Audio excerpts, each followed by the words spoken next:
Olá, mulheres, sejam mais uma vez todas muito bem-vindas ao nosso encontro mensal. Hoje temos mais um episódio do Fala Engenheira. Esse é o nosso espaço para conversarmos sobre temas diversos da sociedade com mulheres que fazem a diferença onde atuam e, claro, com profissionais da engenharia, da agronomia e das geociências. Eu sou Maristela Bischoff, sou engenheira agrônoma e diretora do SENGE há alguns aninhos. E para enriquecer nosso papo de hoje, temos aqui a nossa convidada especialíssima, a vereadora Wanda de Assis. E a engenheira agrônoma colega Maria Wanda, que veio lá do litoral. E como em toda a edição contamos com uma jornalista convidada, hoje temos a companhia da amiga, companheira, a jornalista do MST, de Núbia Guise. Sejam muito bem-vindas, mulheres. É um prazer recebê-las aqui. E hoje a nossa convidada estreou, na Câmara de Vereadores, a Wanda de Assis. Primeiro dia de trabalho lá na Câmara, então você deve ter tido um dia intenso, de muita expectativa. Ela é assistente social, servidora pública e atualmente vereadora de Curitiba. Sua trajetória é marcada pela defesa dos direitos humanos e pela sua participação ativa em movimentos sociais, onde eu a encontro várias vezes. Atua na política da assistência social, atendendo crianças, famílias e mulheres vítimas da violência doméstica. Também é conselheira do Conselho Permanente de Direitos Humanos e membro do Fórum Brasileiro da Economia Solidária, trabalhando junto a grupos de periferias, catadoras de materiais reciclados e movimentos de luta por moradias dignas. É um prazer recebê-la. E também destaco que é uma artista, declamadora de poesias maravilhosas que nos emociona em cada fala. Então hoje você no Fala Engenheira tá aqui, os microfones estão à sua disposição. Sejam bem-vindas a todas para mais um episódio do Fala Engenheira. Eu também quero só agradecer pelo convite, por estar aqui com vocês hoje, com a minha amiga, companheira de tanto tempo, a Wanda, e também voltar aqui ao SENGE, onde eu trabalhei há uns anos atrás, e onde aprendi muito, convivi com muitas pessoas aqui que lutam, pelos direitos, pela categoria das pessoas do mundo das engenharias, e aí especialmente com duas agrônomas, que contribuem também muito com a luta pela reforma agrária, pela alimentação saudável, e então é um encontro muito, muito feliz hoje aqui com vocês. Legal. Então, Wanda, se faz a tua saudação. Eu te conheci em 2011, então, em 12, no primeiro curso, que teve na Federal das Promotoras Legais Populares, então foi um prazer. Tem há 13 anos esse número cabalístico, Então, conhecer um pouquinho da sua história, daí você já faz sua saudação. E o que te motivou, então, a seguir nessa área da assistência social e lutar, então, pelos direitos humanos, por uma sociedade mais justa?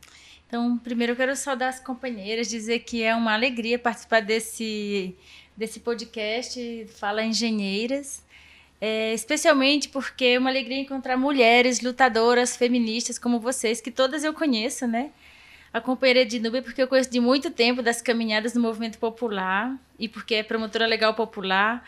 Você, Mari, que nos conhecemos no projeto Promotoras Legais Populares, que é um dos projetos que me tornou mais feministas.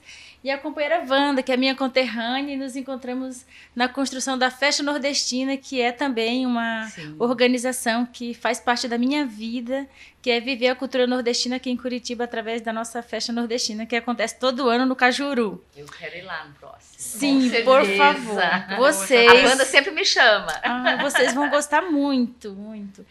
Então, é uma alegria estar aqui, poder falar um pouco também do desafio que estamos enfrentando, ser vereador em Curitiba nesses tempos.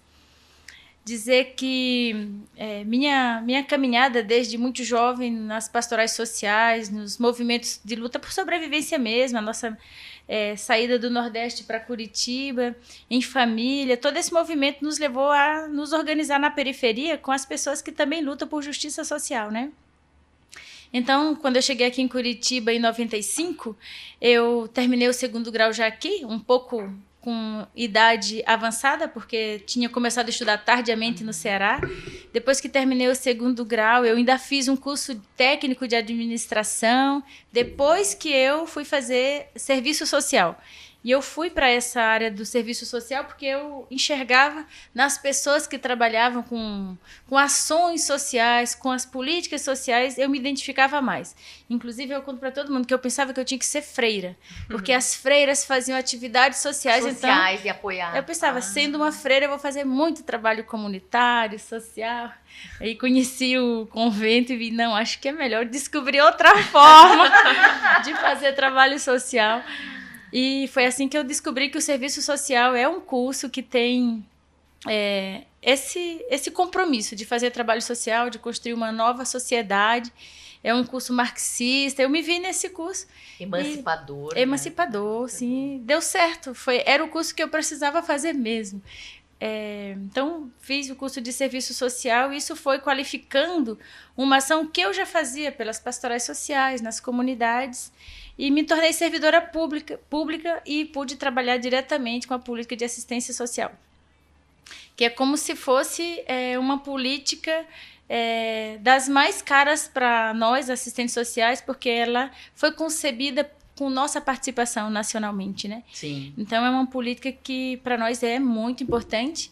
E, na experiência de assistente social, eu pude lidar com aquelas questões que já convivia, que já me organizava enquanto movimento popular, social, mas por dentro da política pública, entendendo mais ainda os desafios que estão colocados para entregar para a população um serviço público de qualidade, com os desafios das gestões municipais que temos em Curitiba e região metropolitana, que é de manter as políticas públicas ainda como moeda de troca, como políticas assistencialistas e não de emancipação e não de cidadania, infelizmente. Então, ter vivido essa experiência foi muito importante até para a minha compreensão do papel no legislativo hoje. No papel de vereadora, que enquanto movimentos sociais, acho que a gente já construía muitas políticas públicas. Mas a gente construía de um lugar que não era de proposição, de questionamento legítimo, no sentido de as pessoas que representam essa aprovação, esse pedido. E hoje me vejo no papel de vereadora, enfrentando os limites, de novo, de ver que nossas construções coletivas, nossa participação popular é negada nesses espaços, né? Não é porque eu estou hoje vereadora que melhorou nossa condição coletiva de participação popular. Não, continua sendo um desafio. E novos desafios, com certeza. E nós temos dito que bons desafios, porque nós precisamos cada vez mais, eu defendo que cada vez mais nós ocupemos esses espaços para denunciar mesmo que essa democracia ainda está para ser efetivada, que a representatividade da classe trabalhadora é muito pequena e que a democracia representativa não é legítima. Precisa ser democracia participativa. E aí é uma luta que eu acho que nós só vamos desistir quando conseguirmos, né? Então é uma luta que nós estamos seguindo de outras. Eu me sinto seguindo outras pessoas que, enquanto parlamentares e lutadoras, chegaram no parlamento e usaram o espaço como espaço de denúncia, como espaço de fortalecimento dos que lutam, das que lutam. Porque é isso. Não dá para a gente se conformar do jeito que é. Também não dá para a gente achar que não é espaço para a gente. É espaço para a gente estar lá, fazer a denúncia e construir novas formas de consciência coletiva, de nosso direito e da nossa importância na participação da democracia. Eu queria que você pudesse explicar um pouco mais, já de início, o que é a economia solidária? Para alguém que vai ouvir o programa e que vai saber que você é uma pessoa referência em economia solidária, mas que possa dar um passinho atrás na prosa, que é, afinal, o que é essa tal economia solidária, que junta duas palavras tão importantes, fortes, caras para nós, e que ganham um significado tão fundamental, né, como alternativa, quando estão juntas como essa perspectiva de organização. Muito bem. Eu sou defensora e apaixonada pela ideia de economia solidária, que é, portanto, uma forma de organização popular, de organização social, de organização da produção, do consumo, do comércio, da distribuição da riqueza. Então, em outras palavras, a economia solidária é a forma como as pessoas empobrecidas, no geral das periferias, encontraram de se organizar para sobreviver mesmo e deram a essa forma de organização o nome de economia solidária, porque se descobriram ali produzindo a vida, produzindo a condição de sobrevivência. E a economia solidária, como o próprio nome diz, de economia e solidária, para ser mesmo uma proposta de organização da economia que não é só para a periferia, que não é para ser só de subsistência. As pessoas que hoje constroem a economia solidária, encontrando todos os limites que encontram de organização da produção por falta de estrutura mesmo, de condição, é a economia solidária, a organização popular acontecendo dentro do sistema capitalista. Já dá para todas as pessoas saber o desafio que é isso. Então, é uma organização que se contrapõe ao modelo de produção capitalista, porque ela propõe o contrário da economia capitalista de acumulação, de especulação, de desmatamento, de exploração da mais-valia. Propõe os valores da solidariedade, do cooperativismo, da autogestão. Então, eu acredito muito que a economia solidária cabe no modelo de democracia participativa, porque as pessoas convivem, porque as pessoas socializam, porque as pessoas trocam e, ao final, é dizer o principal: a riqueza é dividida, a produção é de todos, de todas que estão no processo. Então, a economia solidária é um modelo de produção da vida que a gente pode acreditar que já é muito melhor do que o sistema capitalista. Pode haver coisa melhor do que a economia solidária para substituir esse sistema capitalista que já provou que não constrói vida, que não protege a vida? Pode, mas hoje nós enxergamos essa possibilidade na economia solidária, com toda a caminhada de mais de 20 anos de organização no Brasil de grupos que se chamam empreendimentos econômicos solidários, de grupos coletivos construindo essa proposta, construindo essa ideia mesmo, essa concepção de organização da vida. São espaços, né, dentro do sistema capitalista que minimamente dá para conseguem pensar avançar, outra sociedade diferente. Experimentos. É que consegue avançar por dentro do nosso sistema que está aí, né? O capitalismo nós vivemos num sistema capitalista, mas que tem esses grupos, né? Eu trabalho com cooperativas da agricultura familiar que justamente dividem bens de produção, dividem os custos, né, para poder avançar. Mas o desafio é realmente o processo educativo para as pessoas que estão em volta. Porque envolve recursos financeiros. E quando mexe no bolso das pessoas, né? Mas é isso ali. Legal essa definição de produção da vida. Wanda, primeiro que assim, é um grande prazer, né, esse bate-papo, essa conversa. Fundamentalmente por você ser mulher e nordestina, como eu, mas também de termos partilhado as mesmas paisagens, né? Da Caatinga, do Cariri, da Serra dos Inhamões. Então, assim, eu gostaria que você fizesse um pouco, né, dessa trajetória da Wanda que veio, né, do Nordeste, né, como que se deu aqui, foi se construindo na capital do Paraná, né, muito diferente a cultura, né, mas que se encontrou aí nas periferias com esse trabalho popular e mantendo a identidade nordestina, não apenas como uma região, né, mas de que nós nordestinos representamos, né, o pobre, o mestiço, o preto, o vulnerável e a vulnerável.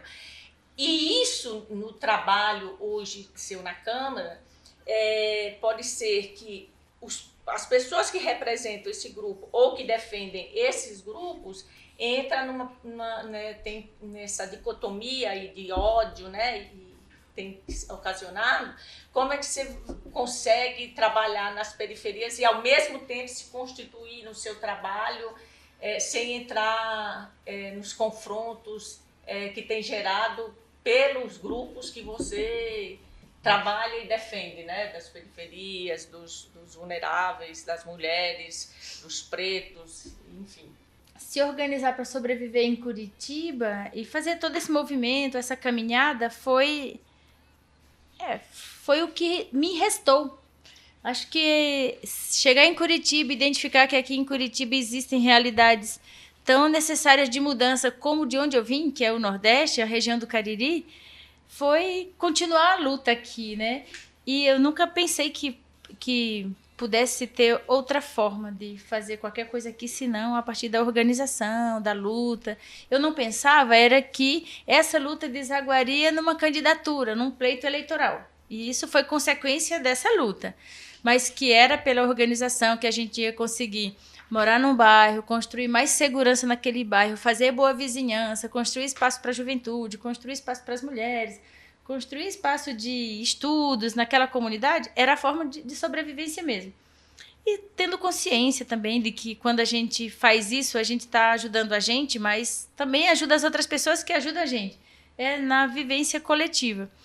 E eu não acredito que vai ser sem confronto, sabe? Eu acho que toda hora eu confronto com essa lógica discriminadora, preconceituosa, xenofóbica, racista, misógina, que a gente encontra nessa cidade, de tantas coisas também bonitas, mas que tem aqui de tudo isso, né? De racismo, de desigualdade, de muita violação de direitos humanos. Então, eu vou confrontar com isso o tempo todo. E aí, o confronto, para mim, é o espaço da luta mesmo, da construção de outra narrativa, da luta por outra forma de organização, de desconstrução dessas falas, dessas práticas de violência mesmo. Contrapondo com ações coletivas, como são as nossas de movimentos sociais, como são as nossas de movimento de mulheres, que defendemos igualdade de gênero, igualdade social, defendemos justiça social, defendemos uma vida que seja, uma sociedade que seja de vida para homens e mulheres, e não só para alguns, né? E não só para um grupo de brancos, e não para um grupo de ricos, e não só para um grupo de pessoas não com deficiência, não com autismo, e assim por diante. Acho que a cada momento... Inclusiva. Uma sociedade inclusiva, respeitosa, né? Que respeita, diversa. Acho que é isso, uma sociedade diversa. E eu acho que a vida vai levando a gente para viver essa ou aquela experiência. Eu fui, depois que cheguei aqui, eu vivi um período de organização comunitária pela igreja. Então, a associação de moradores, a luta por UCMEI, a luta por não sei o quê, da travessia de uma linha de trem, tudo isso tinha a ver com a organização que passava pela igreja. Depois avançou para passar por movimento de economia solidária, por movimento de mulheres, depois um pouco pelo partido. E assim, a cada momento, novos agentes, novos grupos, novas lutas, e eu atravessando minha vida, e eu fui me constituindo, encontrando essas respostas, né? E procurando agora outras, né? Acho que é isso aqui que eu posso dizer, sabe, Wanda? Você que também, como eu, né, veio do Nordeste. Acho que quando a gente chega aqui tem um baque, né? Eu me surpreendi, porque o desejo de vir para Curitiba era realmente de acessar uma vida digna. Eu tinha certeza que aqui era possível viver de forma muito bonita, ia ser como se eu idealizava. Eu idealizava uma vida mais fácil, assim, que com minha coragem, com meu movimento ia ser possível. Eu imaginava uma vida tranquila no aspecto de estudo, financeira, de vivência, mesmo com a família. Eu imaginava que isso é algo possível assim. Quando cheguei aqui, eu vivi tudo isso, mas com muita luta para poder viver tudo isso, né? É a luta que faz com que exista a vida na família, no estudo, no trabalho. Em todo lugar do Brasil, né? Não adianta fugir. Nós vivemos uma sociedade de classe. Onde você estiver no Brasil, vai ter que fazer luta. Se tiver um pouco de consciência, eu acho que vai fazer luta. Então, e você convive, né, com essas organizações, né, de catadores de recicláveis, de luta por moradia, né? Eu queria que você narrasse um pouquinho para as nossas ouvintes ali, para os nossos ouvintes, o que você tem encontrado, assim, mostrar um pouquinho, falar um pouquinho da realidade que você vivencia dessas populações, porque às vezes a gente defende, mas a gente não tem muito contato diretamente. Eu participo de um projeto lá no meu trabalho, que é o contato com as cooperativas e associações de catadores de recicláveis, né? Então eu vivenciei, já fui visitar, a gente faz parceria, fazemos campanha junto com eles, né? Para poder realmente fortalecer justamente as cooperativas, que nada mais é do que um trabalho de organização deles para poder realmente trazer um trabalho mais digno, né? Mas a gente sabe que muitas pessoas que vivem desse trabalho, tem até um debate aqui no Senge, né? Se é trabalho mesmo, né? Os catadores, né? Tem até um debate nacional, inclusive, sobre isso, né? Mas é um trabalho com menor peso em relação a ter mais dignidade nesse trabalho que ele é tão essencial na nossa sociedade.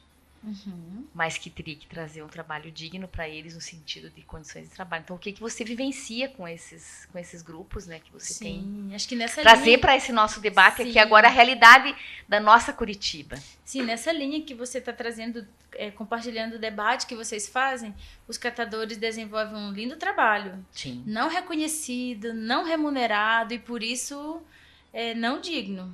É indigno a condição que trabalham os catadores de materiais recicláveis no Brasil. E aqui em Curitiba, isso depois de mais de uma década de avanço de como era antes. Então, eu conheci os catadores aqui em Curitiba em 2006, através do trabalho de educação popular que o Cefúria desenvolvia com comunidades. Bem no momento, acho que depois conheci a Ednúbia, né? Então, conheci os catadores de materiais recicláveis numa situação que o Cefúria foi desenvolver um trabalho de solidariedade numa comunidade que tinha catadores e que estava na luta por moradia e trabalho. E a partir dali eu segui fazendo o trabalho com catadores, fui ampliando os contatos, abrindo frente de trabalho com catadores na região metropolitana, desenvolvendo uma formação mesmo, articulação para criar cooperativa de associações, enfim. E o que eu posso dizer do que vi, né? Eu encontrei em Curitiba catadoras e catadores que trabalhavam individualmente, submetidos a atravessador, que é aquele que compra dos individuais, vendem para um outro atravessador médio, que vende para outro, até chegar na indústria. Exploração pura. Os catadores na super ponta, assim, o da ponta mesmo, que ganhava menos e o que fazia o trabalho do resgate do material da rua, da frente das nossas casas, dos condomínios, puxando às vezes 200 ou mais quilos, trabalhando mais de 10 horas por dia, andando no centro da cidade, não só no centro da cidade, mesmo nos bairros, sem direito a banheiro, sem direito a um copo d'água, nessas condições. Com a família, às vezes. Né? Às vezes carregando crianças, adoecido ou não, tinha que trabalhar. Essa é a experiência das catadoras e catadores em Curitiba. Idosos, enfim, essa condição em 2006. Mas em 2006 também começava a surgir a organização para a criação de associações de catadores de materiais recicláveis, porque já tinha no Brasil um movimento sendo construído de organização dos catadores, que depois se tornou o Movimento Nacional de Catadores e Catadores de Materiais Recicláveis, que é super organizado, mas que ainda não conseguiu realizar seu objetivo de ver todos os catadores e catadoras organizados em associações e com seu trabalho reconhecido, sendo pagos pelo trabalho que fazem. Então, aqui em Curitiba, essas associações foram crescendo em organização. Muitos bairros criando associação, geralmente com apoio de uma igreja, de uma entidade, de uma associação de bairro, uma aqui, outra acolá. E quando, em 2008, já no governo do presidente Lula, em Curitiba, o Ministério das Cidades enviou um recurso significativo para a formalização de associação, organização da estruturação de associações. E ali nós tivemos um crescimento de criação de associações e também uma estruturação mínima para o trabalho. Um barracão, um banheiro, uma torneira. O Ministério do Trabalho também entrou nessa luta. Muito forte. Pronto. Nesse período aí, nós começamos a ter uma experiência de que é possível ser associação, trabalhar com condições mais dignas, receber o material que venha de um caminhão, trazidos por um caminhão e não só os que trazem puxado com um carrinho.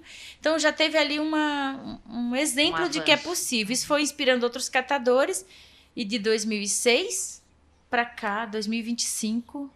Quase 20 anos, 19 anos. Sim. Nós temos hoje uma quantidade de 50 associações de catadores e catadoras em Curitiba formalizadas e com formalização a ponto de fazer, com condição de fazer convênio com a prefeitura, convênio que garante o repasse do material. Então, nós temos 50 associações, quer dizer que nós temos ainda muitos catadores e catadoras puxando o carrinho, vendendo para atravessador, Porque falta a prefeitura investir numa política que organize esses catadores, Sim. que permita Sim. a organização. Não é só dizer que tem associação e Sim. esperar que aquele catador se conecte, Sim. aprenda e se conviva, gente que Tem que nunca ter todo conviveu. um trabalho educativo também para isso. Tudo isso ausente, como é que a gente ia ter todo catador saindo da rua e a prefeitura às vezes diz. Às vezes não. Se a gente for conversar com a prefeitura hoje, as gestoras vão dizer: só não estão em associação porque não querem, porque tem espaço nas associações que estão em funcionamento e podemos abrir novas. E agora, enquanto vereadora, nós estamos trabalhando exatamente nesse ponto. Então, já sentamos com a Secretaria do Meio Ambiente, propusemos um projeto de lei que prevê a contratação dos catadores para pagar o trabalho dos catadores. Porque quem vê a prefeitura estabelecer um convênio com as associações pensa que o trabalho já está sendo pago. E não está. Não. Se esse convênio fosse com a CAV ou com a Estre, essas empresas estariam cobrando horrores para fazer o que os catadores fazem. A prefeitura, com o convênio, paga o aluguel do barracão, Sim. paga o EPI, paga algum tanto de combustível, só isso. Então, paga a estrutura. E também aquela questão da coleta que vai para esses barracões. A coleta do carro verde lá. Paga a estrutura e transporta o material da rua que a empresa coleta. Sim. Mas não paga o trabalho da triagem, que é a parte que só os catadores estão fazendo. E não paga a logística, que no processo da reciclagem tem a coleta, a separação e a comercialização. o envio Isso também. Vamos nós fazer alguma organização e transportar alguma coisa para a gente ver o quanto. Tudo isso os catadores ainda estão tirando do valor do material que não deveria. Então, nosso projeto de lei prevê que o trabalho dos catadores seja pago. Para isso, tem que ser estudado uma forma de quantificar. Como é que repassa o dinheiro para a cooperativa ou associação e ele paga as horas trabalhadas dos catadores na triagem, que é muito tempo. Os catadores ainda continuam trabalhando 10, 12 horas por dia e a gente não pode chamar isso de trabalho digno, né? Já isso aí se assemelha à escravidão. Então, essa é a situação dos catadores hoje. E nós acreditamos que a organização dos catadores é possível. Mas como outras políticas públicas, falta vontade política das gestões. E no caso de Curitiba, nós sabemos que saímos de um período de gestão muito endurecida, muito desumana, que tratava catadores, população em situação de rua, pretos, pretas, mulheres, sem inclusão mesmo. Sem respeito. Sem respeito. Não tinha política para esses grupos. Não tem política para esses grupos. Não à toa que a secretária da Assistência Social chamava a Guarda Municipal para reprimir a população em situação de rua. Com os catadores não foi diferente. Quantas vezes catadores são expulsos de algumas regiões da cidade, porque como tem a coleta seletiva, eles querem que o caminhão passando com aqueles outros trabalhadores uniformizados, aquilo é bonito, está aceito na cidade. Catador não, em todo lugar que é aceito, e assim por diante. Então os catadores continuam sofrendo discriminação, desrespeito e trabalhando não pago em Curitiba. Mas é bonita a organização deles. Você tem percebido que tem muitas mulheres de presidentes de associações e cooperativas? Muitas mulheres liderando associações, praticando autogestão, falando de justiça social, de democracia. De apoio às famílias, né? Desmontando o machismo, enfrentando violência doméstica por outras companheiras que estão submetidas a situações de relacionamento abusivo e elas, com os conhecimentos, com a força que tem, mobilizando apoio para essas mulheres, coisa bonita de ver. Mas também ali ainda tem pessoas que continuam em situação de violência por falta de apoio, de orientação, de estrutura. Sim, ainda tem isso também. Inclusive, nós, promotoras legais populares, nesse projeto Promotoras Legais Populares Perifa, trabalhamos com bastantes catadoras de materiais recicláveis, que o projeto está acontecendo em Colombo e Pinhais, com catadoras de materiais recicláveis. Incluímos na ementa o debate de meio ambiente para poder discutir o trabalho das catadoras. Então, esse foi o nosso primeiro projeto apresentado na Câmara. Depois de apresentação do projeto, fizemos uma reunião com a secretária do Meio Ambiente. Ela acolheu super bem, já tinha lido o nosso projeto de lei, rabiscado, e disse que vão seguir a partir do nosso projeto de lei, trazendo as outras experiências que a prefeitura já faz, que o município já faz e que de fato faz, né? Outras ações, coleta verde e tal, e vão incluir na lei e vão trabalhar na lei esse ano. Achamos bem importante ela ter entendido a importância de pensar o pagamento das catadoras e catadores de materiais recicláveis, anunciou que vai pagar um vale alimentação, que é um pedido dos catadores durante a campanha do Pimentel, e se dispôs a construir conosco um processo de formação que nossas organizações populares participem da execução, no sentido de ela reconhece que para os servidores públicos, da forma que está organizada hoje, não alcançarão os catadores e catadoras que estão trabalhando informalmente, e que o movimento social, na parceria com a prefeitura, pode sim alcançar, e de fato nós reconhecemos isso. O jeito da abordagem, a legitimidade que tem o catador falando com outro catador, ou nossas organizações, na perspectiva da educação popular fazendo essa abordagem, vamos ter um resultado muito melhor. Então estamos construindo isso e puxamos uma audiência para o dia 13 de fevereiro, agora, né, na próxima semana, uma audiência pública para tratar da destinação do resíduo sólido, que a gente chama de discutir o projeto de limpeza urbana, que hoje a Prefeitura de Curitiba tem um projeto de limpeza urbana que não inclui catadores. Por isso que não é previsto catador na discussão, não participa de campanhas ambientais, também a Prefeitura não faz direito. E nós temos hoje uma realidade que pode ser mudada em muito pouco tempo, que é reduzir a quantidade de material que é jogado no aterro, que hoje é o aterro da Estre, que está na Fazenda Rio Grande. Vai acabar tendo uma vida curta. Né? O tempo de vida do aterro já acabou, minha gente. Para nossa tristeza, acabou. O convênio vai até 24 de fevereiro agora. E a Prefeitura não tem novo edital. O que estão fazendo nesse momento a Prefeitura e a empresa Extra, que gerencia, que é dona do aterro, que está na Fazenda Rio Grande, eles estão tentando passar, e infelizmente acho que está dando certo para eles esse crime, estão tentando passar a aprovação de um desmatamento de 10 hectares de Mata Atlântica para construir mais 6 ou 7 anos de vida para o aterro.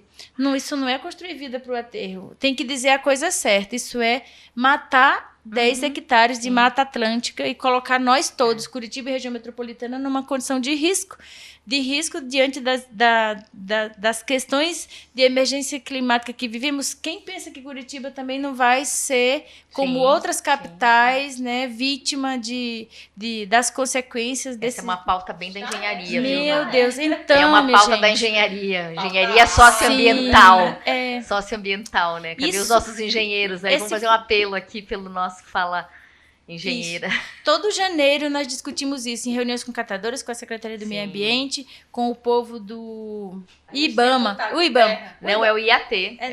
O IAT é do Estado, mas a gente discutiu com o IBAMA porque o IAT concorda com o desmatamento e o IBAMA não concorda com o desmatamento. E nessa briga aí de poderes estadual e federal. O federal perdeu e foi autorizado o desmatamento domingo, dia 2, ontem.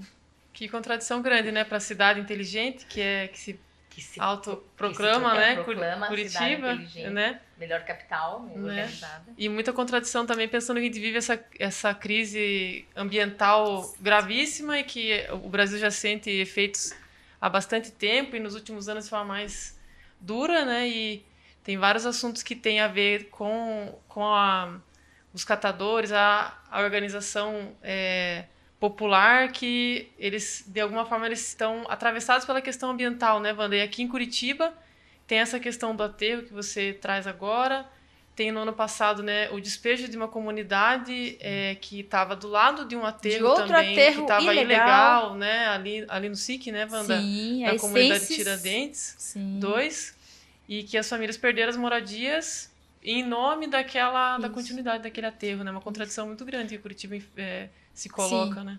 Que está invisível para a maioria da sociedade. Sim. O aterro foi autorizado ilegalmente do lado de uma estação de tratamento de água da Sanepar, do lado de uma comunidade que as pessoas estavam morando, e foi dado concessão para a continuidade de um aterro que já morreu, já está matando. Impressionante como Curitiba trata a questão ambiental.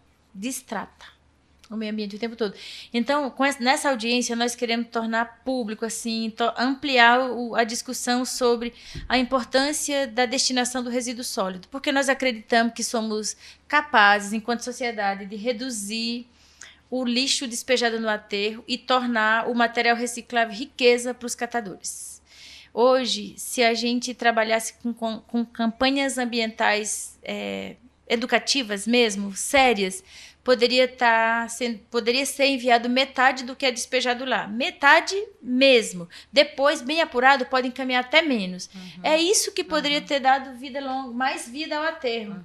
Nunca foi pensado isso, porque tudo que entra naquele aterro em peso é pago. Então, é pago por tonelada. Então, talvez importe para o aterro enterrar qualquer coisa. Riqueza, inclusive. Estou enterrando riqueza lá, porque quando enterra material reciclável dos catadores... Enfim, essa contradição, e que nós vamos mexer nisso, fazer com que essa cidade... A gente acredita muito que quando Curitiba se der conta de que pode ser uma cidade reconhecida por tratar melhor o meio ambiente e o resíduo sólido, a gente quer falar mais disso, em audiências, em espaço nas comunidades. Vamos levar o debate para todos os cantos. Aqui também, com as engenheiras. E os engenheiros. Wanda, então, aproveitando isso que você colocou agora por último, né, que você trouxe um olhar bem valioso para a gente, que é de alguém que viveu o período lá de início da organização dos catadores, ou, claro, de ampliação dessa organização, porque de alguma forma ela já existia, né, Wanda, antes mesmo do governo Lula, né, mas que ganhou impulso ali nos primeiros governos do Lula. E passou agora, a gente estava fazendo as contas, né? Quase 20 anos se passaram. Queria que você colocasse assim, quais que são as demandas agora desse campo popular da economia solidária, que inclui os catadores, mas que tem outros campos também, né? Das pavelas comunitárias, dos coletivos de troca, dos feirantes. Quais que são as principais lutas que esses coletivos estão trazendo hoje, tanto em âmbito municipal, mas também no âmbito federal? Então, ainda quero dizer sobre os catadores que a organização dos catadores reconhece a importância do governo Lula para esse grupo, porque foi o governo Lula que colocou no caderno, no livro das profissões, que catador é profissão. Então, isso é um reconhecimento E eles valorizam. E fez uma lei nacional que diz sobre a contratação dos catadores, sobre a participação dos catadores na gestão do resíduo sólido em todos os municípios. É isso que faz com que a gente sente como a secretária, com o prefeito, e diga: nós temos uma lei que nos protege. Os catadores fazem isso todo dia. Só que essa luta por sensibilização e reconhecimento que é demorada, mas eles têm uma lei federal que lhes assegura tudo isso. É bem bonita a lei. É um grande avanço mesmo. Sim. Então, e na economia solidária, os catadores são um dos grupos presentes em todos os estados. Em todas as cidades tem catadores. Hoje tem associação no Brasil de ponta a ponta. Sim. Mesmo nos pequenos municípios. Mesmo nos pequenos municípios. E eles fazem parte da economia solidária. Mas nós temos na organização do movimento de economia solidária outros grupos, outras linhas de produção. Tem da panificação, que é a alimentação, tem de vestuário, tem do artesanato, tem da produção do campo. Tem de serviço. Nós temos aqui em Curitiba grupos e rede de serviço de economia solidária. Tem várias formas, de bancos comunitários, muitas formas de organização, mas ainda com muita dificuldade também de se desenvolver nas cidades, porque o movimento é forte, resistiu a tudo isso que vivemos no último período no Brasil. Os grupos permaneceram, impressionante. Pelos valores mesmo de solidariedade, de autogestão, de resistência. Autoajuda, né? De ajuda comunitária. Sim, sobreviveram. Mas enquanto acesso a políticas públicas, a economia solidária ainda está em muita desvantagem. Porque nós temos municípios, estados e municípios, como aqui, que não tem lei, ou que quando tem lei fez muito para cumprir alguma agenda por interesse em períodos eleitorais e não implementaram. Então, isso é um grande desafio, porque isso reflete diretamente no desenvolvimento da economia desses grupos, na produção desses grupos, porque falta estrutura. Então, nós não temos centros públicos, nós não temos centros de formação técnicas para qualificar a produção, nós não temos política de comercialização para esses grupos. Em todos os encontros e nas conferências nacionais, nós tivemos encontros nacionais e conferências nacionais ao longo do tempo, aí, nesses 20 anos de economia solidária. Então, sempre apareceu a demanda de preciso pensar centros públicos de comercialização. Em Curitiba, nós não temos centro público de comercialização. Nós não temos acesso a espaço para realizar feiras de economia solidária. Nós não temos crédito para a economia solidária, não temos assessoramento técnico para a economia solidária. Vocês que são agrônomos sabem o quanto foram importantes todos os projetos de assessorias técnicas para a produção de peixe, de feijão, de qualquer produto que a gente imagine que vem do alimento, né? Isso. Por que a gente não tem assessoria técnica para os grupos de economia solidária? Nós colocaríamos a economia desses grupos muito mais adiantada, a ponto de sustentar uma cidade. E é por isso, talvez, que não permite que a economia solidária se desenvolva. Porque a gente talvez desbancasse alguns shoppings, alguns grandes mercados e assim por diante. Só é deixar a economia solidária existir. Todos os produtos que também são feitos por nós poderia, né, por esses grupos, poderia estar circulando e sendo nossa forma de acesso a produtos, né, através de feiras, grupos, centros públicos, comida mais saudável, né, tudo mais saudável, né, as roupas que produz, o artesanato que produz, as comidas que fazem, os brinquedos pedagógicos, os livros tudo que vem da economia solidária tem mais sentido de vida, porque tem vida coletiva, tem respeito ao meio ambiente, tem cuidado com a precificação também, pratica preços justos, mesmo estando submetido aos preços desse sistema capitalista, que toda matéria-prima é acessada dentro do sistema capitalista. Então, hoje falta política pública de economia solidária que permita a organização da produção e da comercialização. Porque a auto-organização já daria conta de a gente avançar muito. Vamos ter problema de organização ainda? Vamos. Se hoje abrissem muitos centros públicos, muitas feiras, sim, não ia ter gente, produtor, para ocupar tantos espaços. É preciso viver o processo de organizar e abrir espaço. Só que nós temos hoje a negação de espaço. Isso que dá para dizer. Então, nós estamos para nos reunir no primeiro fórum desse ano da economia solidária para discutir a forma de reivindicação para essa nova gestão. Como é que a gente pega essas pautas que vinham sendo trabalhadas e que não foram acolhidas na última gestão e apresentamos agora para o novo secretário, para o prefeito Eduardo Pimentel, para pleitear que avancemos, E o governo federal, nesse período, inaugurou editais para formação técnica, para formação de jovens dentro da economia solidária. É um projeto que passa pelos institutos federais.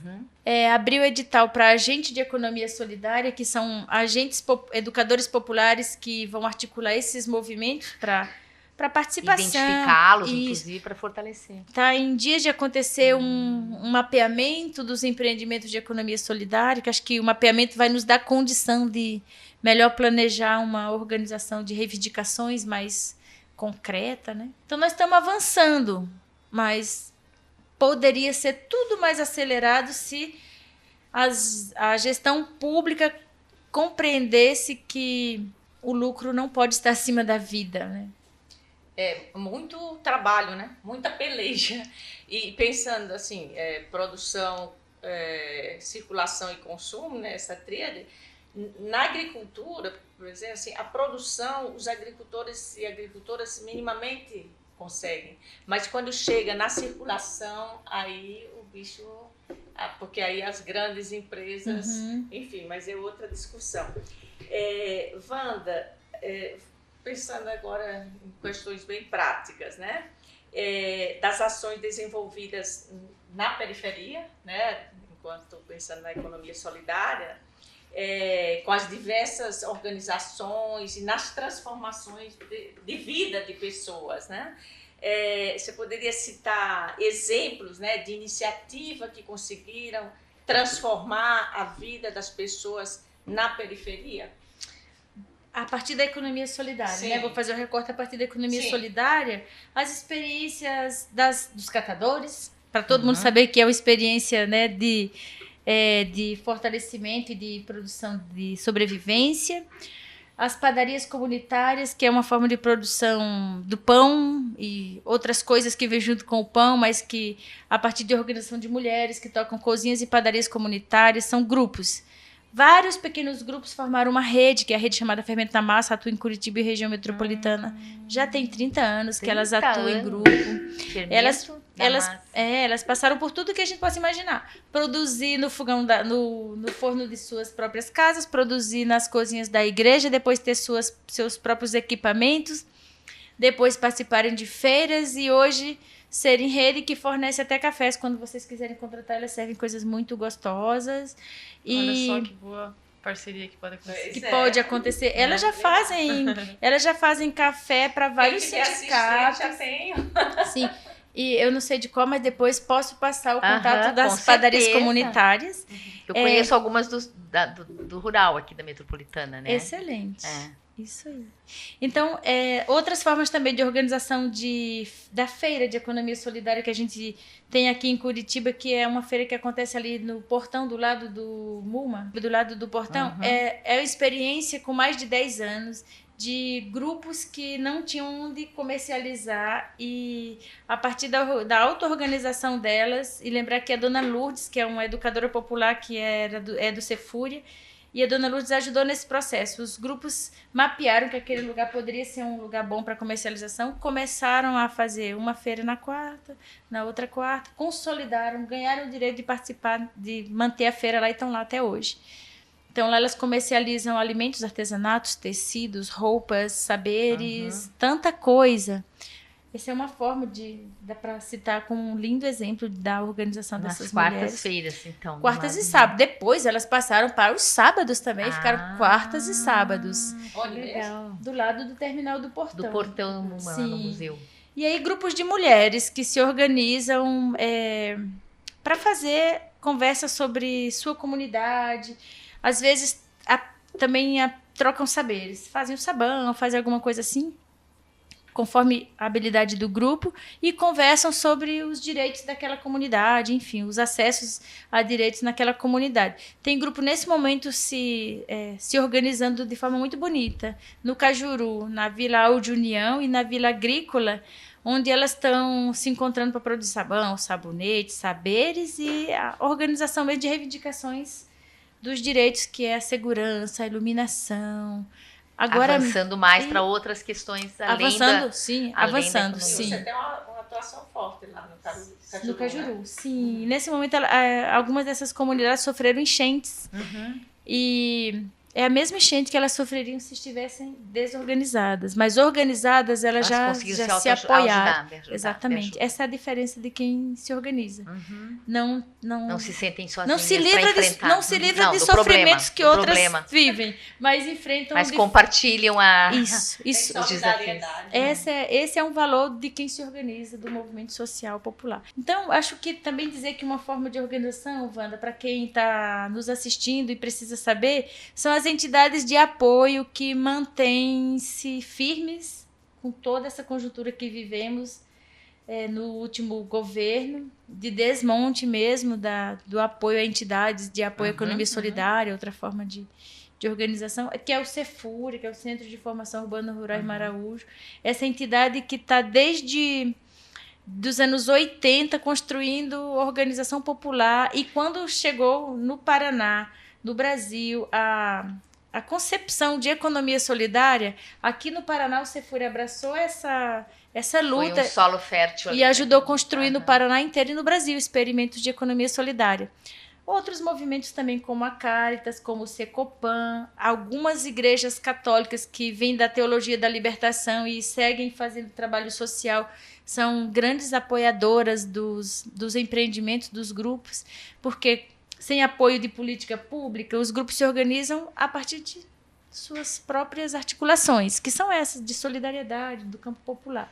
Também sindicatos ajudaram muito a economia solidária. O MST tem uma leitura assim de que a gente vive uma crise bastante estrutural do capitalismo, que traz resultados que a gente percebe no dia a dia. Tem pessoas que atribuem a outras causas, né? Para a gente é uma leitura de que é a forma como o sistema capitalista funciona que tem trazido tamanhas crises ambientais, pela forma como explora a natureza, né? Como extrai recursos naturais de maneira irresponsável, e traz outros resultados também, outras consequências, que por exemplo, também essa quantidade de pessoas sem acesso a trabalho, a ter uma condição mais digna de trabalho, inclusive em moldes que são clássicos, né, do capitalismo, que é de ter um patrão empregado, né? Isso tem ficado escasso, e aqui no Brasil mais de 40% da população trabalhadora que já precisa viver de forma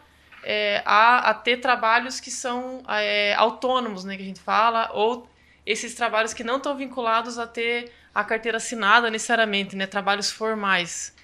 E isso tudo, para nós, parece algo que, mesmo, né, dentro das organizações, é algo que foi aparecendo mais forte nos últimos anos, né, Wanda?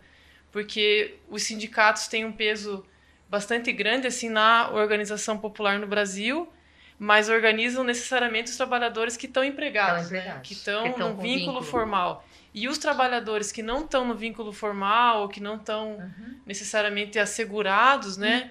Eles estão dentro do nosso campo assim, da organização popular, eles estão nesse campo, né? Especialmente da economia solidária, né, Wanda? Do cooperativismo, das formas alternativas de ganhar vida e sobreviver, né? E viver bem, inclusive, como você fala, né? Que a economia solidária tem como grande força isso, né? De ser promotora da vida também, né? Porque é justamente também o sustento, é uma necessidade, né? Começa muitas vezes por uma necessidade mais do que por uma escolha, em algumas vezes, né?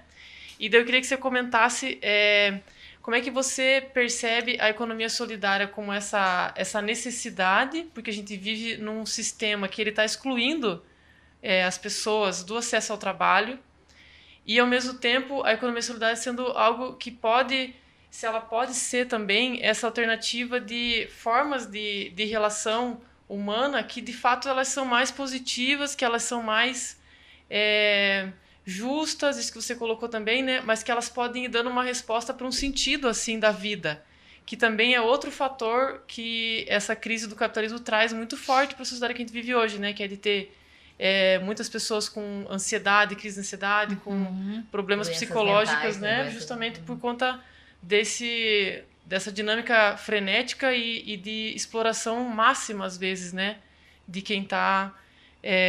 né, do povo, de forma geral, né? E como que a economia solidária pode ser uma resposta que ajuda, inclusive, a sociedade de forma geral a lidar com problemas tão profundos que a gente vive hoje, né? Então, Eide, acho que essa pergunta que você traz sobre as possibilidades da economia solidária ser uma resposta para esse grande problema que é a falta de trabalho, quando na verdade não é falta de trabalho, tem trabalho para todas nós, para todos nós. Essa quantidade de pessoas, especialmente a juventude que estão trabalhando aí na informalidade ou com PJ, toda essas formas de trabalhos plataformizados são trabalhos que tiraram a figura do patrão, mas não tirou a figura do explorador. Continua sendo gerador de riqueza, de acumulação para alguém, para uma empresa, para um dono ou para um grupo de pessoas, um grupo muito reduzido de pessoas. Da mesma forma que todos esses e todas essas trabalhadoras estão atendendo a uma prestação de serviço que chega para a população, né, e chega muito bem, inclusive, só não está respeitando a condição de trabalho deles, não está sendo... Tudo isso poderia ser organizado, ao meu ver, por uma organização social que seguisse os princípios da economia solidária, da organização, da entrega do serviço, só que com diferencial da partilha desse trabalho. Não podia toda essa quantidade de pessoas estarem hoje, nesse momento, trabalhando para alguém que eles nunca vão ver, não vão chamar de patrão, inclusive estão se achando patrão de si mesmos, mas são escravizados por essa criação. Dono do meu tempo, a justificativa.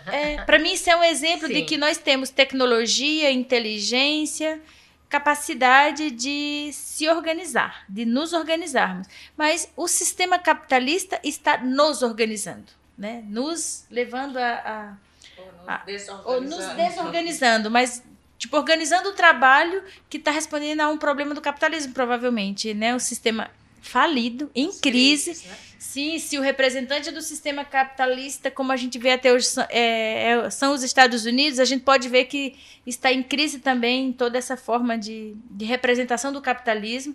Quem sabe seja o momento de a gente apostar numa investida organizativa popular para superar esse comando, né? Por isso eu acredito muito na organização dos BRICS como uma forma de organização que ainda pode ser envolver outros países, outros trabalhadores, e que hoje dita menos do que os Estados Unidos. Os Estados Unidos implantam pacotes para os países seguir, o Brasil segue os pacotes, né, do capital financeiro, e eu acho que é nessa linha que eu penso que a economia solidária ela é semente. Onde aconteceu um experimento de economia solidária, nós vemos homens e mulheres acreditando: eu não quero ser explorada pelo capitalismo, eu quero uma forma de organização que permita autogestão, eu quero participar. Então, só de a gente ter conseguido, pelas vivências da economia solidária, apresentar a diferença de um sistema e mostrar que é possível outra, e também ajudar coletivamente a reconhecermos os limites que estão colocados, acho que a gente está caminhando no rumo. O que precisa é de governo, de uma ação que acelere mais. Eu acho que olhar para... Eu ainda acredito que a gente vai conversar com os motoristas de aplicativos, os entregadores, e falar sobre isso, sabe?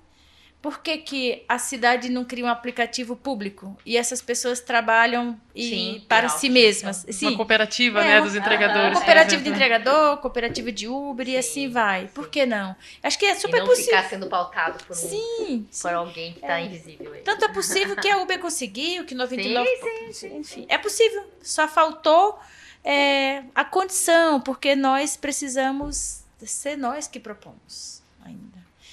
Enfim, então eu acredito que a economia solidária ainda vai ser uma forma de organização de mais mulheres, porque a economia solidária defende, tem a pauta do feminismo, tem a pauta da igualdade salarial, do reconhecimento das mulheres como trabalhadoras de tripla jornada, porque o machismo prevalece e desconstrói isso todo dia. Então, acho que a economia solidária traz o debate da classe trabalhadora. Só não tem hoje, né, os meios de produção. E eu acho que a gente já está percebendo, acho que quando a Ed diz que os sindicatos já foram organizadores de maior quantidade de trabalhadores, é verdade. A gente sabe que com as reformas trabalhistas e previdenciárias nós perdemos, né? Nós perdemos forma de espaços de geração de trabalhos seguros e de organização dos trabalhadores. E isso, acho que agora, depois de 4, 5 anos, 6 de reformas, acho que a gente vai começando a perceber a consequência dessa baixa. E aí, acho que quando aparece traçar novos caminhos. Isso, está na hora de traçar novos caminhos. E é importante dialogar com esses que não estão ali nesse mundo formal aí, né? E vamos falar da economia solidária, porque eu acho que o movimento, eu não tenho apego que seja esse nome, mas que seja essa forma de compartilhar. Então, que a gente comece a falar da economia solidária e que a participação das pessoas dê conta do que vai ser o novo sistema, que seja justo. Wanda, então assim, nesse trabalho, né, que você está citando, né, são diversos, né, da economia solidária, que abarca diversas áreas. Uma delas é a moradia digna, né, de homens e mulheres e trabalhadores e trabalhadoras, né? Que é um dos desafios. Como você enxerga as políticas públicas a partir do trabalho que hoje você está na vereança, né? Está num papel aí, pode implementar, desenvolver algumas atividades nas periferias, para as periferias, para garantir, né, qualidade de vida, acesso dessas pessoas, que a gente está aqui contando assim, com vida, mas vida com dignidade, né? Vida e abundância, como dizia Jesus. Né? A gente dizia, né? Vida e abundância, né? Nessas terras que correm leite, mel. As duas ali agora, viu? Então, eu acredito que nossas experiências de organização popular têm tudo para contribuir com a criação de políticas públicas. Tanto acredito que estou levando isso para a Câmara. Eu quero muito que isso apareça logo. Nós acreditamos na autogestão, na organização popular. Então, o que a gente fez, né? Na luta por moradia, a gente vê como é que as pessoas se organizam.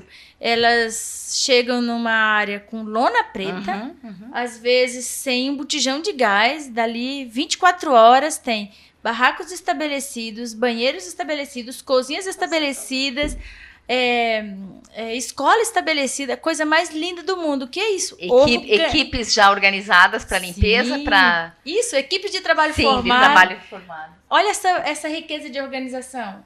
Nós acabamos de apresentar um projeto de lei construído com o movimento de União por Moradia Popular, que é um dos movimentos de moradia mais antigos. Temos vários movimentos de luta por moradia aqui na cidade. Esse União por Moradia Popular é um dos mais antigos. Então, eles viveram todo esse processo de luta por moradia, entrada do governo Lula, criação de política de habitação popular, o Minha Casa Minha Vida, Sim, uma conquista. A criação do Ministério da Cidade, do Estatuto da Cidade. Esses movimentos mais antigos viveram tudo isso, né? Então, eles viveram experiência, não em Curitiba, infelizmente, mas em São Paulo e outras cidades do Brasil, de construir casas por autogestão, que é dentro do Minha Casa Minha Vida, o Minha Casa Minha Vida é entidades. Então, nós acabamos de apresentar em Curitiba um projeto de construção por autogestão. É trazer essa nossa experiência da autogestão, como é que os homens e as mulheres se organizam, pega o dinheiro da prefeitura, o mesmo dinheiro que a COB vai usar para construir 20 mil casas, de 45 metros quadrados, entregue para o movimento popular, que ele vai pegar o mesmo recurso, construir 20 mil casas, com 2 metros a mais cada casa, com porta, torneira, telha, tudo de melhor qualidade. Quem duvida é só nos apoiar para ver isso acontecer. A Coab pega esse dinheiro, passa para uma empresa terceirizada, não sei das quantas, geralmente de amigos, apoiadores, enfim, os comparsas.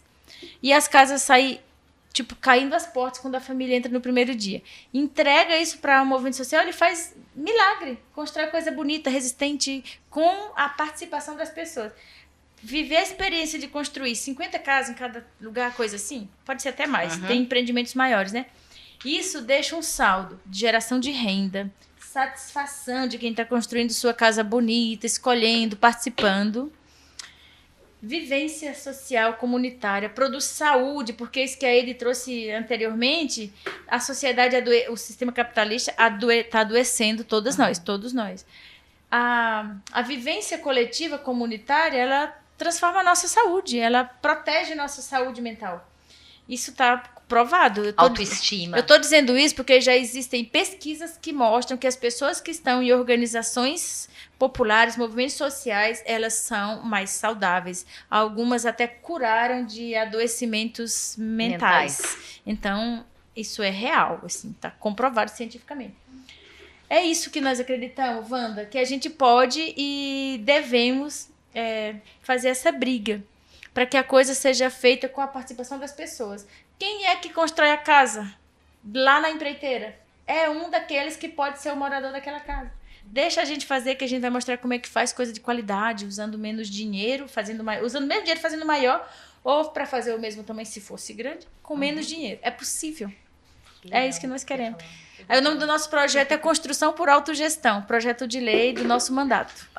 Mas olha, em um mês ali que passou o início, já... Nesse primeiro mês, nós apresentamos esses 2 projetos que são caros para nós, que é dos catadores da luta por moradia, regularização fundiária, e apresentamos contra a privatização das escolas, contra a terceirização dos serviços públicos e contra a militarização de escolas municipais. Que incrível, Wanda, né? Tanta coisa boa que pode... que vai avançar, com certeza florescer. Com todo esse teu entusiasmo, né? Legal. É muito animador mesmo. Eu queria perguntar uma coisa, Wanda, que você pudesse colocar em algum momento, né? Acho que a gente está chegando no final. Estamos chegando no final, queria que você pudesse trazer uma fala bem prática para quem for ouvir a gente, independente de quem seja, as engenheiras, engenheiros, pessoas que querem saber sobre a Wanda, ou pessoas que querem saber sobre o Senge, né? Que vão ouvir. Que você pudesse falar como as pessoas podem fortalecer a economia solidária, a organização popular, independente do que elas façam da vida delas, onde elas moram. O que elas podem fazer? Para contribuir. Sim, hoje em Curitiba, quem quiser ajudar a organização popular, pode. Pela economia solidária, através do Cefúria, que é uma entidade que está ajudando a organizar a rede de economia solidária, a rede paranaense, que é a rede Mandala. Então, ali você pode, conforme suas habilidades, suas condições, suas possibilidades, somar com algum dos grupos. Tem variados grupos de produção. Se você quer contribuir mais com a formação, pode vir para o projeto Promotoras Legais Populares Perifa, que também organiza, a partir da formação, lutas concretas por acesso a direito de mulheres, de mães atípicas, de pessoas com deficiência, de pessoas que têm pouca alfabetização e que querem ajuda para voltar a estudar, às vezes acessar algum concurso. Tem pessoas que precisam de ajuda nossa para formular um currículo, enfim. Então, as promotoras legais populares acho que é um lugar de organização para quem quer a linha mais de conviver com as mulheres organizadas. Se quer participar mais da política, eu convido você a vir para o partido, e pode ser através de mim. Nosso partido, o Partido dos Trabalhadores e das Trabalhadoras, tem um projeto de organização e luta nessa cidade. Foi assim que eu cheguei na Câmara de Curitiba, através da organização partidária também. Então, pode falar comigo. Através da minha rede social mesmo, no caso, né? E todos esses que eu citei têm rede social. O Cefúria, a Rede Mandala, o Fórum de Economia Solidária. No nosso gabinete, nós temos educadora que veio da economia solidária, temos assistente social que veio da luta com outras assistentes sociais, tem geógrafo que vem da luta pela reforma urbana em Curitiba, que participa da questão do direito à cidade, e vamos fazer esse ano uma grande participação do plano diretor.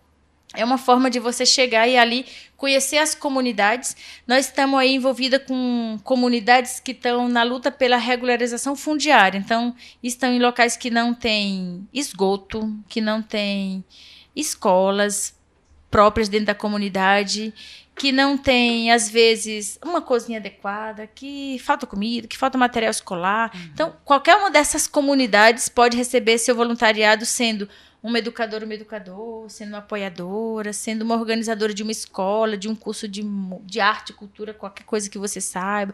Pode fazer comida, pode abrir valeta. Nossa, tem muita coisa para fazer. Tem como desenhar modelos de criar captação de energia na comunidade, e aquelas pessoas querem, tem espaço, mas não tem recurso, não sabe também fazer, enfim, mas sabe que existe. É um lugar de criação também. Pode chegar sem ser para entregar tal serviço, e convivendo com as pessoas vai descobrir sua importância, como fazer. Todas as engenheiras e engenheiros são bem-vindos nessas comunidades, porque quanta coisa vocês podem nos ajudar. Imagina isso. Então, nosso mandato se coloca como mediação para passar contato dessas lideranças que estão super abertas. Inclusive, cada comunidade dessa conta com o apoio de muitas pessoas que não são orgânicas de um movimento específico, mas se sentem responsáveis por contribuir e estão fazendo coisas bonitas nas comunidades. Então, tem espaço para muita gente ainda, né? Muito bom, sucesso, Wanda. Para prazer. E pode saber que o Senge, não só aqui pelo Fala Engenheira, pelo coletivo de mulheres aqui do Senge Paraná, está de portas abertas para você, para o seu mandato, para a gente, com certeza vamos convidá-la para outros momentos, né, para você realmente passar esse teu otimismo, né, e sucesso mesmo no teu mandato. Obrigada. E em todas as lutas, né, e pode contar com a gente. E a gente está chegando ao fim. A gente está chegando ao fim, Wanda. Só para dizer assim que a gente podia ir até altas horas nessa com certeza, gostosa, com certeza. E maravilhosa, né? Que você, mais uma vez, agradecer. E a gente podia invocar assim, o nome de todas as nossas mulheres nossas ancestrais. Ancestrais. As pessoas que a gente tem que honrar o legado, né? Porque nós somos uma geração que continua e que temos que honrar isso. Como Marielle Franco. Pois é. Como Marielle Franco, presente. Marielle Franco, presente. Eu só queria, então, dizer mais uma vez gratidão, mas encerrar com uma fala de uma grande lutadora, de Rosa de Luxemburgo, que eu acho que tem muito a ver com o seu trabalho, que ela diz assim, que a gente luta por uma sociedade socialmente justa, igualitária, né? Humanamente diferente e totalmente livres. Então, que você continue com esse trabalho de luta, uma gratidão, ter uma Juntas. conterrânea aqui. No Paraná, já me sinto tão só. Estão acolhidas, né? Que bom. Nossa, foi realmente brilhante aqui. Então, agradecer mais uma vez, agradecer a colega Wanda, a Maria Wanda, a Ednúbia, né? Bom revê-la. Você também, que eu não tinha oportunidade de dar um abraço depois da tua vitória, né? E chegamos ao fim, né, do mais um episódio do Fala Engenheira. Então é um prazer realmente compartilhar todo esse momento e a troca com vocês aqui. Muito aprendizado, muita luz, muita energia para todas nós e espero para quem está nos ouvindo. Esperamos então que traga inspiração para todo mundo, né, além de nós aqui, né, que está aqui, mas para quem nos ouve e que realmente você continue tendo esse papel importante. E para nós, né, da entidade de classe aqui é justamente essa busca de um ambiente mais justo e igualitário, né? Então é por isso que estamos aqui num sindicato, né, em grupos, né, para que realmente a gente avance e que a representatividade e o protagonismo das mulheres fortes, né, não apenas na engenharia, na agronomia, nas geociências, mas em toda a sociedade. Você representa bem ali essa força da mulher ali que nos inspira, né? Então, lembrando, né, a todos que esse podcast é uma produção do Coletivo de Mulheres do SENGE Paraná, com apoio da Mútua, uma parceira estratégica da nossa entidade. A Mútua, ela é realmente muito engajada também nessas causas de melhoria de vida da sociedade como um todo. Então, não deixe de seguir a Mútua nas redes sociais e conhecer todos os benefícios e ser um ou uma mutualista, né? Nos siga também para ficar por dentro de todas as novidades, né, no Coletivo de Mulheres, no SENGE.